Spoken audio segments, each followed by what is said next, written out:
Vai.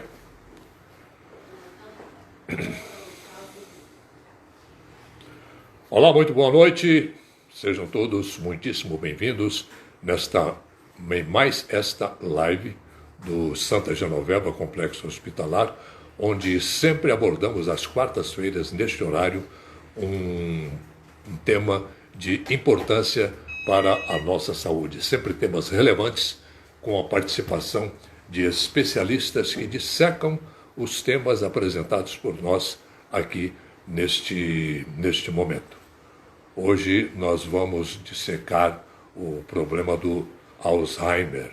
É um problema seríssimo. Para você ter uma ideia, estima-se que no mundo mais de 50 milhões de pessoas tenham sido diagnosticadas com demência, um número que poderia chegar a mais de 74 milhões em 2030 e 152 milhões em 2050, segundo um levantamento feito pelo Alzheimer em 2019. Por outro lado, a Sociedade Brasileira de Geriatria e Gerontologia, a SBGG, classifica as doenças, as demências, como doenças cerebrais que causam a diminuição progressiva na capacidade cognitiva, alterações de comportamento e perda de funcionalidade. A doença de Alzheimer é apontada como o tipo mais frequente de demência. Já está aqui conosco o Dr. Marcelo Batista Queuato dos Santos, neurocirurgião do Hospital Santa Genoveva. Muito boa noite, doutor Marcelo, seja muito bem-vindo. Obrigado, Orley. Obrigado, pessoal das plataformas, de multimídia do nosso hospital, a Prelo, e estamos aí para contribuir com vocês no que for possível. Muito obrigado pelo convite.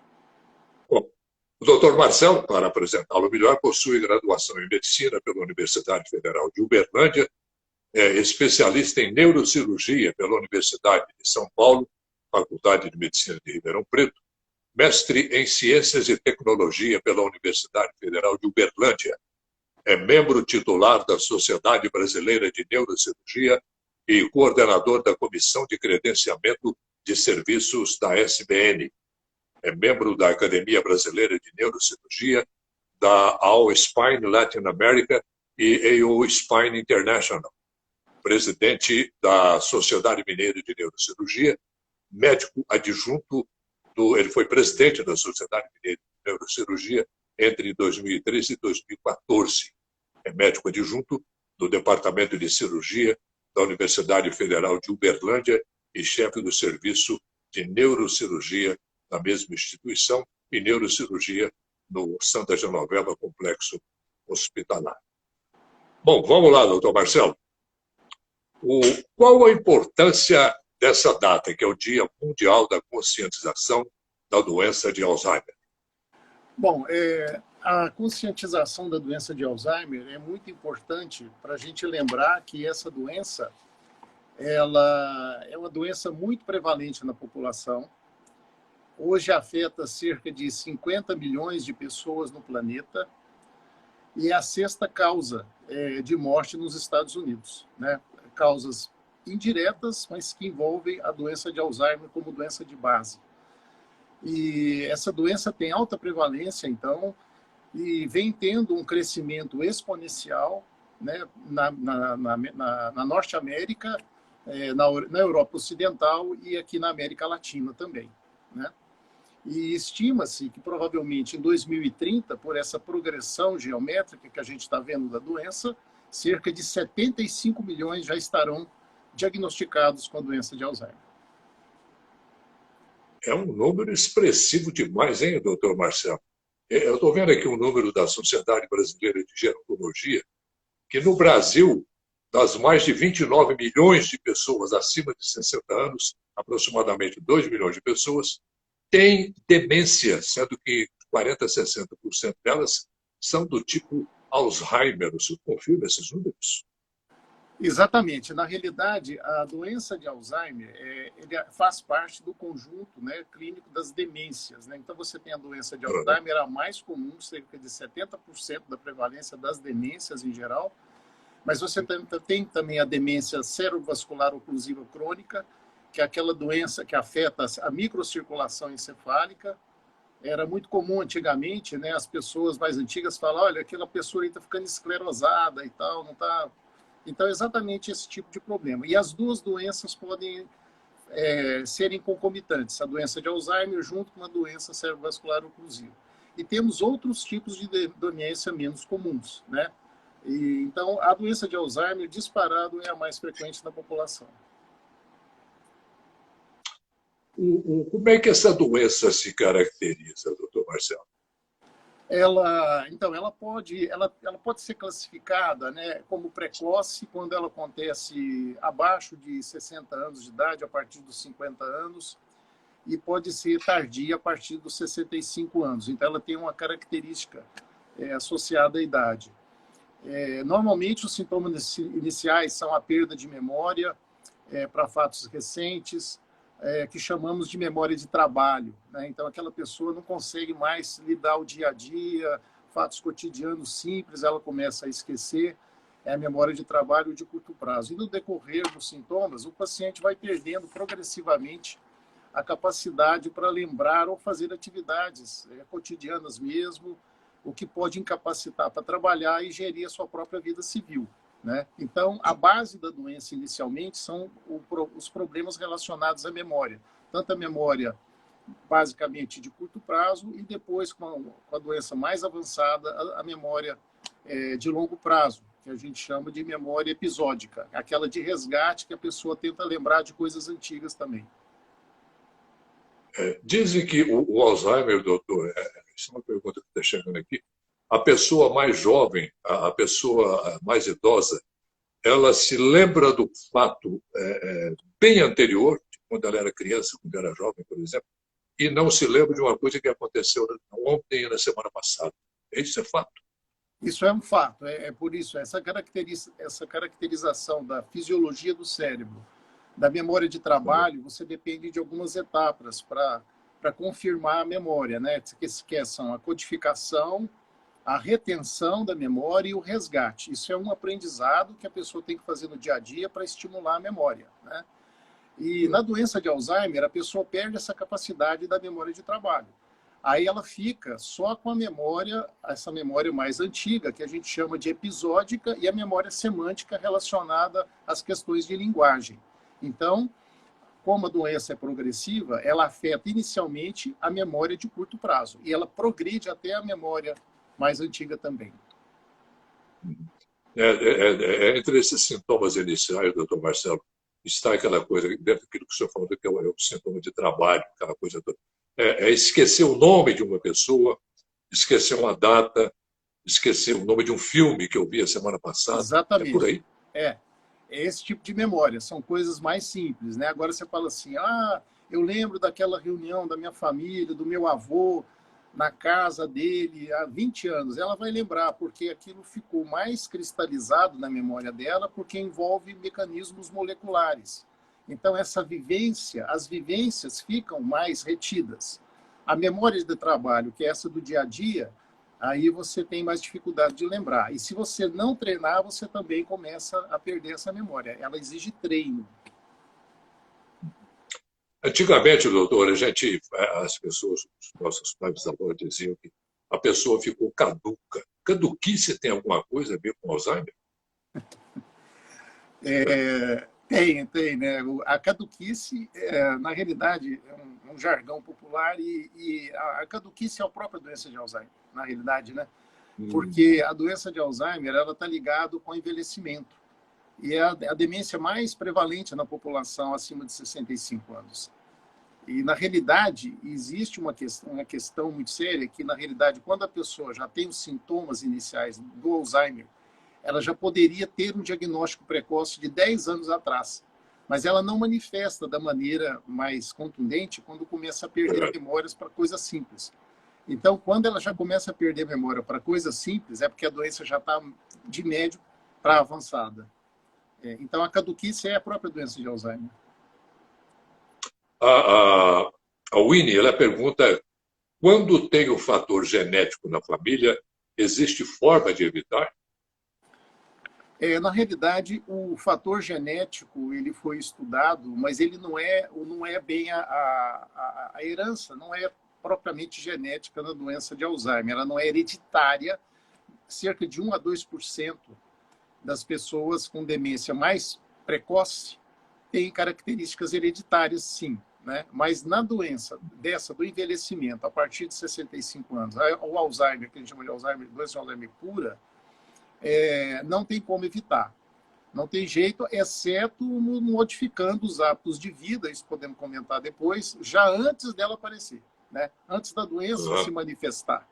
Porque depois que ela aparece, ela é inexorável, ela costuma ter um ritmo progressivo mesmo.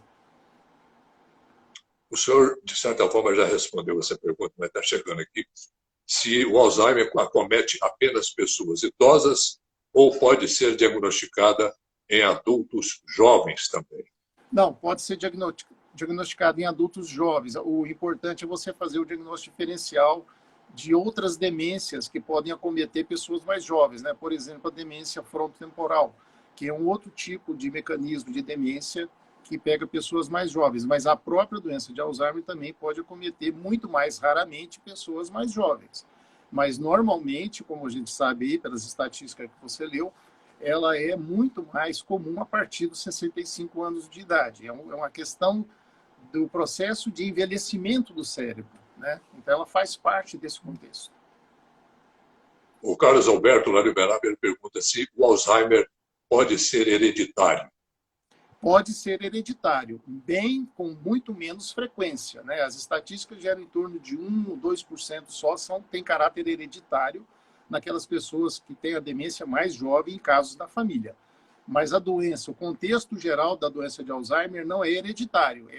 Ela tem fatores de mutação genéticos, mas não hereditários. Não é que o pai teve e ele vai ter, entendeu? A grande maioria não é assim que funciona. O caráter hereditário não é direto.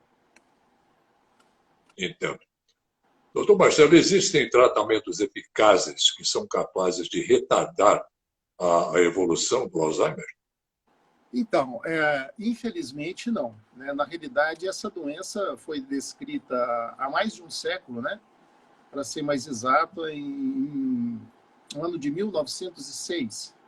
Então, um cientista, um médico psiquiatra alemão, descreveu essa doença numa paciente que ele teve, né? O primeiro caso de doença de Alzheimer. O nome dele é Alois Alzheimer, por isso que a doença tem esse nome, né?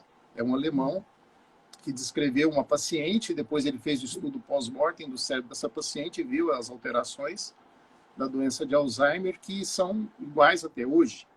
E, infelizmente, não tem tratamento. Os mecanismos que levam à doença são muito imbricados do ponto de vista fisiopatológico e nós ainda não conseguimos identificar uma causa específica para a doença de Alzheimer. A Carol pergunta se existe um tempo de evolução da doença. Existe. Então, assim, hoje os trabalhos mais interessantes mostraram que ela tem uma curva bimodal, que a gente fala, ou seja, você poderia já ter o início da doença 10 anos antes, 10 a 15, 20 anos antes dela se manifestar, tá? Aí, a partir do momento que você tem uma estabilidade do processamento cognitivo do cérebro e ele vai declinando, começa a aumentar os biomarcadores da doença de Alzheimer, que são alguns tipos de proteínas que são identificadas e são a causa básica da doença, né, que são a formação de placas, né, de placas neurofibrilares no cérebro, interrompendo as conexões do cérebro. Então, ela tem um mecanismo, sim. Um mecanismo anterior, que às vezes a pessoa, alguém da família começa a ter esquecimentos leves, aí não é levado muito em consideração, aí passa 5 anos, 8 anos, aí a pessoa começa a esquecer, aí a coisa começa a tomar um rumo diferente e pior. Né? Então, tem realmente uma dualidade na questão da evolução da doença em 2 fases. O canabidiol, que é aquele faz parte da maconha, ele tem alguma prova da sua eficácia na cura, não digo, no tratamento do Alzheimer? Não, não tem.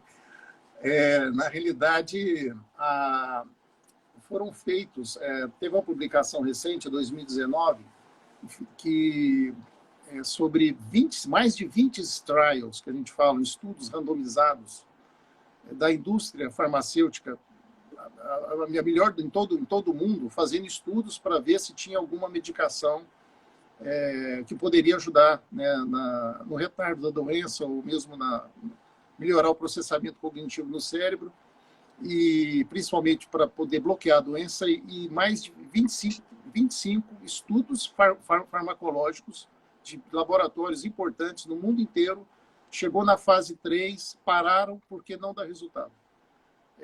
O único tratamento que a gente tem é depois que a pessoa já está sintomática ou sintomática, é usar medicações que melhoram a acetilcolina no cérebro, que é um neurotransmissor que faz a conexão de uma célula neural para outra. Isso então é um paliativo, não é cura, não é tratamento, não bloqueia o mecanismo da doença. Infelizmente, depois de mais de um século, e a gente não tem nada definido como tratar a doença de Alzheimer. Ao meu ver, a melhor seria a prevenção. Talvez a gente possa falar disso aí mais para frente um pouquinho. O senhor disse aí que a doença atinge pessoas com mais de 65 anos de idade. Existe alguma forma, algum tratamento dos idosos evitar esse tipo de evolução da doença? É uma pergunta que chegou para a gente agora. Depois que ela se manifesta, você pode classificá-la como leve. Na realidade, assim, tem uma escala de classificação, tá? Tipo 0, meio, 1, 2 e 3. Uma escala de graduação do status cognitivo do cérebro relacionado às demências. Na fase 0, a pessoa às vezes nem sabe que tem o problema. Deveria ser feito estudos.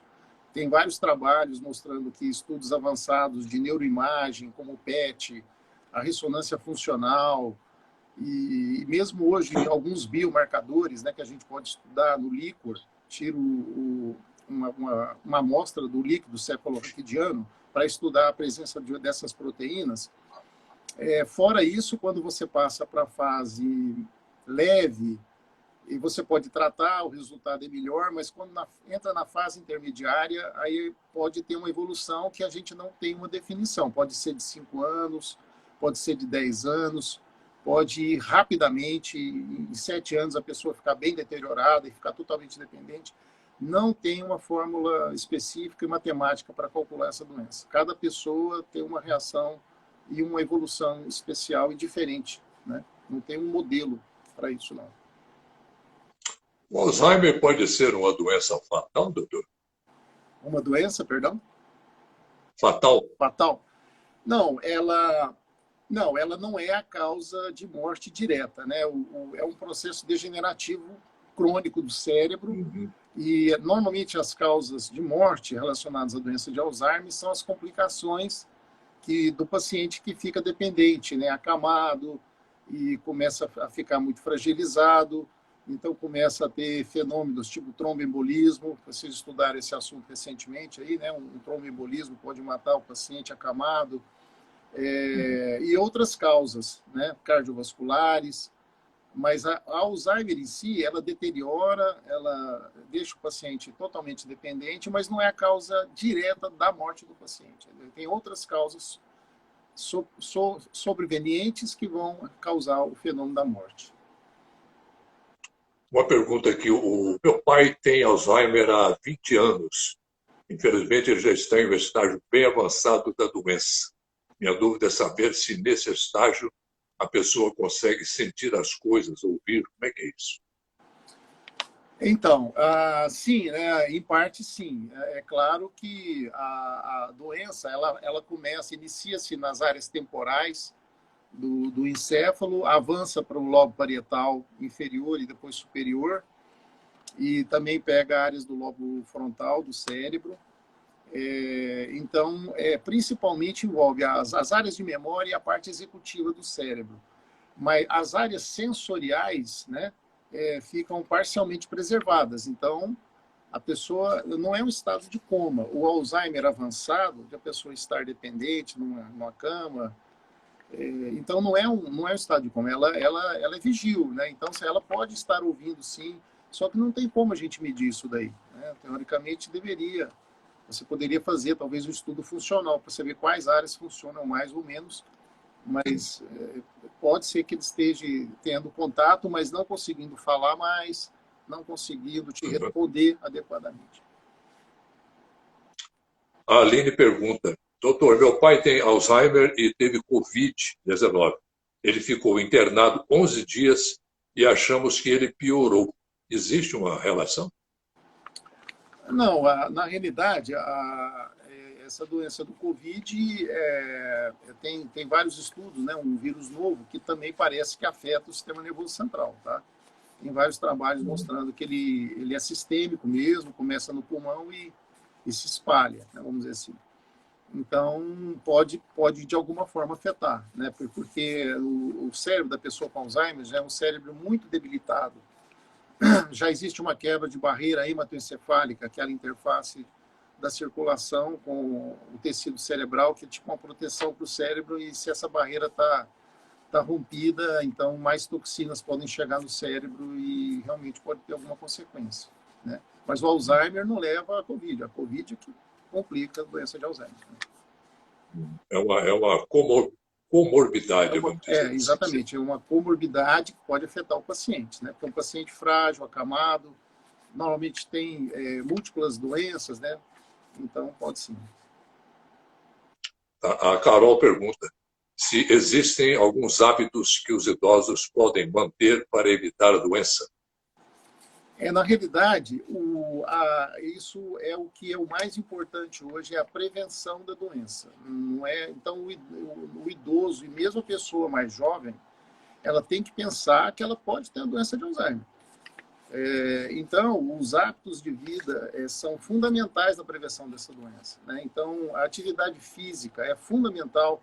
Foi feito agora um estudo também publicado, né, o ano retrasado, inclusive com parceria de uma Universidade Federal Brasileira, o UFRJ, e mais 4 centros universitários nos Estados Unidos e na Europa, mostrando que tem um hormônio que é liberado durante a atividade física, né, atividade física muscular, tá? Chama erisina esse hormônio, e então a liberação desse hormônio pela atividade física vigorosa retarda a doença de Alzheimer. Isso foi confirmado em estudos experimentais, né, em camundongos e tal. Foi publicada na Nature. Esse artigo, né, esse estudo, que é uma revista, talvez uma das de mais alto impacto na ciência moderna. Então, para se publicar lá é porque o negócio é muito bom.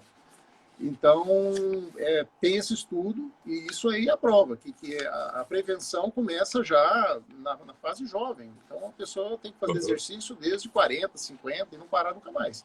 Agora, falar assim, não, o meu pai com 75 está com Alzheimer, vai resolver o exercício? Não sei. Eu acho que tem que fazer exercício sempre, mas o ideal seria fazer antes da doença se manifestar dessa forma, né? E é uma maneira de prevenção. Mal não vai fazer, né, o exercício. Oi? Mal não faz, não, né, o exercício. Não, ao contrário, ele é preventivo. Existem provas agora, estudos mostrando que a liberação desse hormônio pela atividade muscular pode retardar a doença, sem dúvida. É muito bom. O José Ronaldo ele pergunta se o idoso com Alzheimer tem mais risco de complicações do Covid-19. O senhor já quase respondeu essa pergunta aí, mas o José Ronaldo quer saber mais detalhes.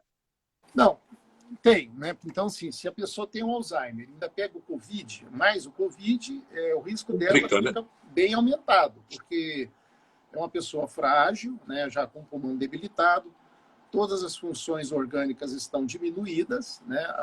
Então, com certeza. E tem a questão também que o Covid pode afetar o cérebro humano, de alguma forma, né? Depende da carga viral, fator imunológico. Mas, sem dúvida, pode sim. Se a pessoa tem Alzheimer, ainda tem mais o Covid, pode ter consequências. O cigarro e o álcool, doutor, qual a relação com o Alzheimer? O cigarro e o álcool, bom, teoricamente são usadas. O cigarro, sem dúvida, é uma toxina, né? O álcool tem que ser usado de maneira muito moderada. Mas os dois podem contribuir para o avanço da doença. Isso aí é certo, né? Porque se você... a toxina do cigarro pode realmente dar, inclusive aumentar a aterosclerose no cérebro, né? Isso está confirmado, e essa doença, a aterosclerose cerebral, concorre com a doença de Alzheimer, podem vir juntas, então agrava o processo de demência. E o álcool, o excesso de álcool, realmente dá transtorno e quebra de barreira na membrana do neurônio. Então, o excesso de álcool tem, inclusive, a demência alcoólica, né? Então, assim, é como se fosse um Alzheimer. Então, a molécula do álcool usada excessivamente pode causar uma demência, né? Alzheimer ou mesmo uma demência alcoólica, por abuso de álcool, né? Mas, normalmente, o Alzheimer está junto. E ao contrário, né, falando da prevenção, já tem alguns estudos também, né, que as dietas mediterrâneas e o consumo moderado de vinho, né, o resveratrol, pode, inclusive, prevenir a doença de Alzheimer. Então, você tem de 8 a 800. Né? Você tem um aspecto do remédio, que pode ser o vinho, usado moderadamente, e o álcool abusivo, que pode matar a célula nervosa e causar uma demência. Esse uso do vinho aí é uma taça ou duas, né? Não é uma pessoa matar uma garrafa na hora mesmo. Não, é o consumo moderado. Moderado, né? Diga-se de passagem, né? Uma, duas garrafas de vinho, mas você vai estar bebendo álcool, você não está bebendo vinho. Uhum. Doutor, quanto tempo, em média, o Alzheimer evolui e é possível viver bem após o diagnóstico da doença? Então, como expliquei, o tempo é variável. O que eu acho que foi muito legal nessas publicações foi ver que você poderia fazer uma prevenção, né, numa fase bem mais precoce da doença, e depois que você tem os diagnósticos dela um pouquinho mais leves ou moderados, é variável o tempo de evolução, pode demorar, normalmente, a média é entre 10 e 15 anos. Tá? Normalmente essa é a média. Mas o que é muito interessante é tentar, no caso, não, eu tenho muitos pacientes na família que teve Alzheimer, ou a pessoa ali está tendo uns esquecimentos esquisitos, é procurar realmente o médico e tentar fazer um perfil de diagnóstico, né? Hoje tem alguns testes que podem ser feitos para prevenir a evolução mais rápida dessa doença, sim. Então, acho que tem a ver com, principalmente, de procurar o recurso, né, e a orientação médica. Numa família, doutor, normalmente toda família tem uma pessoa idosa com mais de 60, 70 anos de idade. Qual a observação que os familiares têm que ter com essa pessoa mais idosa, se começou a esquecer de alguma coisa? Então, Se é exatamente isso, comportamento né? mudou. Porque você tem o declínio cognitivo da idade. Isso é normal, tá? Então, a gente vai perdendo todas as capacidades, né, do corpo humano, vão diminuindo naturalmente, né? Então, você tem um declínio cognitivo da idade que aí você tem que separar, né? Então, para fazer essa divisão do que é doença e o que é normal, então você tem que pegar orientação. Então, você tem que procurar um geriatra, que é um médico que cuida dos idosos. Você tem que procurar um neurologista. E você tem que procurar especialista primeiro para ver se a pessoa tem a doença de Alzheimer ou não, ou se é normal aquele esquecimento leve, né? Hoje nós temos baterias de testes aplicados por neuropsicólogos que fazem o diagnóstico, né, da parte executiva do cérebro, os testes de memória, né? E avançando um pouco mais, você tem também os estudos de imagem. A gente tem o SPECT cerebral, né? No Santa Genoveva nós temos o SPECT cerebral. A gente também faz a coleta do líquor, tira a amostra do líquor para dosar as proteínas do Alzheimer e já pede o exame, que é o SPECT cerebral. E tem uma outra coisa importante para falar, que é a questão do diagnóstico diferencial. Às vezes a pessoa vem, o cérebro já está um pouquinho atrofiado, mas não é Alzheimer, é uma entidade também bastante comum na população idosa, que é a hidrocefalia de pressão normal, que é o alargamento dos ventrículos. E esse alargamento dos ventrículos, ele pode ser tratado. Esse é um tipo de demência que nós, neurocirurgiões, conseguimos tratar. A gente faz o teste e, dando positivo, a gente coloca uma válvula no paciente, essa válvula drena a circulação do líquor e a pessoa pode voltar até uma vida normal. Então, tem outras alternativas, entendeu? O que é importante é fazer o diagnóstico diferencial. Tem casos, doutor Marcelo, de pessoas acometidas pelo Alzheimer, idosos principalmente, mais, numa fase mais adiantada, e ficam violentos. Eles não admitem, querem repetir ações que já fizeram minutos atrás, e às vezes o familiar não entende. Como é que lida com isso? Então aí no caso, o paciente já deve estar sob assistência médica, né? E essa fase de agressividade, ela é bastante comum e tem a ver com essas falhas em determinadas regiões do cérebro, principalmente a desconexão do lobo frontal, que é a parte de moderação, a parte executiva de moderação do cérebro. Então, a pessoa exalta outros fenômenos, tipo agressividade.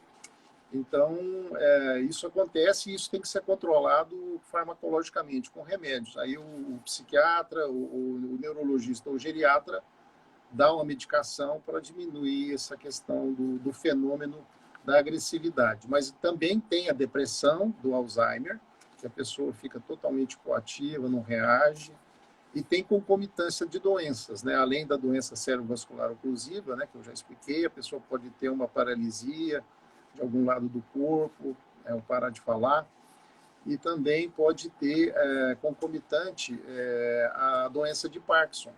Então, na evolução da doença de Alzheimer, as desconexões provocadas por essa doença provocam também mais a doença de Parkinson. Então, em duas doenças no indivíduo só é complicado.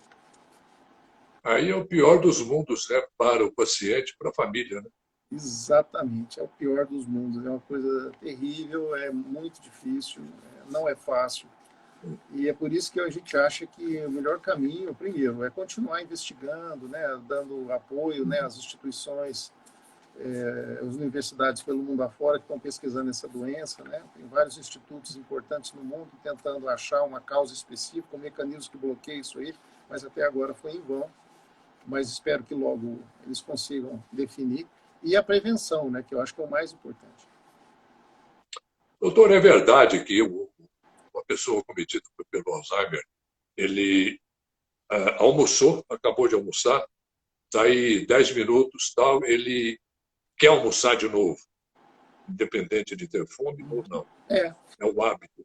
Na realidade, é porque ele perdeu inclusive, né, o senso, né, porque você tem quando você almoça ou se alimenta de alguma forma, o seu estômago estimula conexões no encéfalo, que é o centro do prazer, vamos dizer assim. Então, estimula da saciedade, nós chamamos centros da saciedade. Então, a distensão da parede do estômago dá um estímulo, né, de eferente que vai para o cérebro e estimula no hipotálamo o centro da saciedade. Então, a pessoa fala assim, não, eu estou satisfeita, não quero almoçar mais. Mas na doença de Alzheimer, como tem vários tipos de desconexões, ela não tem mais o centro da saciedade, não comanda mais. Então ela fala que não almoçou, ou ela não lembra que almoçou, e também perde essa capacidade de achar que está cheia, né, depois de uma refeição. O Alzheimer pode partir para o Parkinson. O inverso também pode ocorrer? Não, aí não. Normalmente a doença de Parkinson ela é mais específica relacionada à parte motora, né? Mas como eu te expliquei, há vários pacientes têm concomitância das duas doenças, porque as duas doenças são próprias dessa idade. Então ela tem doença de Parkinson e também já a doença de Alzheimer em graus variados. Mas o que ocorre normalmente é a pessoa com o Alzheimer, como ela é progressiva e ela progride e avança para dentro de áreas do encéfalo, então realmente é mais comum a progressão do Alzheimer para o Parkinson. Mas você tem concomitância. A pessoa tem Alzheimer e também tem Parkinson. Agora, o Parkinson para o Alzheimer é mais difícil. Certo. O senhor já respondeu essa pergunta, mas a Patrícia ela quer mais detalhes. Qual a diferença entre Alzheimer e demência? Não, demência é o conjunto das doenças E Alzheimer faz parte, ela é uma das demências. Então, não tem diferença. O Alzheimer é uma demência. Uhum. Existe alguma novidade no tratamento, doutor Marcelo? Então, infelizmente, no Uma tratamento, esperança assim, que uma possa surgir esperança, para... assim, a esperança vem desses centros de pesquisa, né? Como eu já te falei, Uhum. 25 trials pelo mundo afora aí de várias indústrias farmacêuticas nem terminaram os estudos, com mais de 25 estudos que pararam porque não viram efetividade no controle da doença. Tem alguns estudos aí com relação à imunidade, porque a doença de Alzheimer também tem uma fase que é inflamatória no cérebro, porque, ao que parece, na realidade, o neurônio sofre a consequência de mecanismos que envolvem o metabolismo de apolipoproteínas, especificamente uma apolipoproteína E. Então, essa apolipoproteína E, ela tem uma alteração do metabolismo dentro do ambiente cerebral e, na realidade, o neurônio ele não vive sozinho. Sempre tem lá o astrócito e a micróglia, são duas células de apoio. É como se fossem os braços do neurônio, vamos supor. E quando esses braços não conseguem trabalhar, o neurônio sofre. Então, a doença de Alzheimer é um depósito inflamatório de uma doença que aparece por uma incapacidade de gerir o metabolismo dessas proteínas. Então, eles estão estudando um mecanismo que bloqueia isso, entendeu? Então, tem a ver com imunidade, tem a ver com muita coisa. Né? Então, o que eu acho é que a gente não pode parar de pensar nunca. Então, é muito comum a pessoa chegar e falar assim, eu vou aposentar, não quero saber de nada. Está errado, porque isso pode precipitar um trabalho, uma hipofunção da atividade neuronal, às vezes essa proteína aumenta por causa disso, e a pessoa começa a ter sintomas. Então, os mecanismos são muito imbricados, ninguém sabe muita coisa ainda sobre isso, mas principalmente manter a atividade pensante do cérebro. Sempre, sempre, nunca pode parar. Tem que sempre pensar. Dentro disso que o senhor está falando, exercícios como palavras cruzadas e outras leituras mais instigantes ajudam, não digo curar, mas ajuda a conviver com os Alzheimer. Ajudam. Tudo que estimula o cérebro é importante. Na realidade, tudo. Atividade de leitura, aprender outras línguas, aprender outras tarefas, quando aposentar, trabalhar de outra maneira, jogos interativos, videogame, tudo isso ajuda muito, ajuda bastante. É o que tem para fazer hoje. Não tem remédio, não tem especificamente nada que bloqueie a doença. Então, você tem que estimular o seu cérebro, né? E também vem a questão da alimentação correta e exercícios físicos. A Ana pergunta, quem faz tratamento de câncer com radioterapia na cabeça tem mais probabilidade de desenvolver Alzheimer? Tem alguma relação? Tem. Qualquer insulto agressivo no cérebro pode precipitar o mesmo, no caso, precipitar nem tanto, mas a pessoa tinha uma certa tendência e sofre um traumatismo crânioencefálico, ou sofre uma radioterapia, tudo isso pode agravar a doença de Alzheimer. Igualzinho o álcool, se a pessoa tem uma predisposição e usa álcool diariamente, vai ter Alzheimer. Não tenha dúvida que vai acontecer. Tem pessoas que não, mas tem uns que provavelmente vão ser predispostos para isso. Depende muito da propensão que a pessoa tem, né? Física. Exatamente. Ainda não descobriu um fator genômico que proteja. Tem vários estudos e tal, mas ainda não se sabe muito bem por que um vai ter a doença e outro não. Não se sabe isso ainda. Doutor Marcelo, infelizmente o nosso tempo já está quase no final aqui, mas o senhor tem ainda uns minutinhos aí para as suas considerações finais sobre esse tema que é tão instigante, que é tão importante para quem nos acompanha.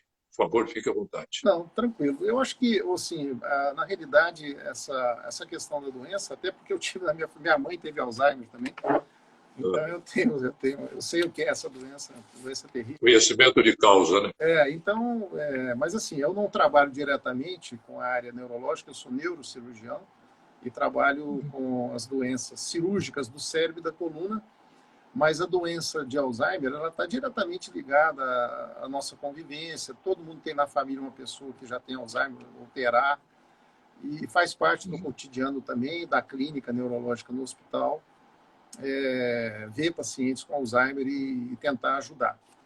Então, assim, o que eu acho é que a gente, além da prevenção, desde a fase mais jovem, é muito importante, também o diagnóstico. Então, assim, pegar a orientação, né? Então, normalmente, quem dá assistência a esses pacientes são os geriatras, o médico das pessoas idosas, tem ótimos geriatras aqui em Uberlândia, os neurologistas, e a equipe de apoio, né? Que são os neuropsicólogos, os fisioterapeutas, os terapeutas ocupacionais.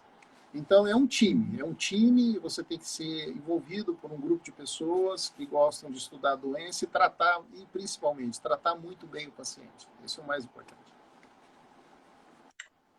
Doutor Marcelo Queiroz, foi um prazer muito grande tê-lo conosco aqui em nossa live, e mais esta live promovida pelo Hospital Santa Genoveva. Suas informações, tenho certeza, foram da mais alta importância para todo o público que nos acompanha. Relembrando que essa live, o programa gravado, vai circular no IGTV e também no Instagram do Santa Genoveva. Ok. Tá? Estamos aí à disposição. Queremos agradecer muito a presença do senhor, e foi um prazer. Um prazer. Muito obrigado. Obrigado, boa noite. Isso. Até logo. Só uma correção aqui, o programa vai estar disponível no YouTube. Do Santa Genoveva. Tá. YouTube.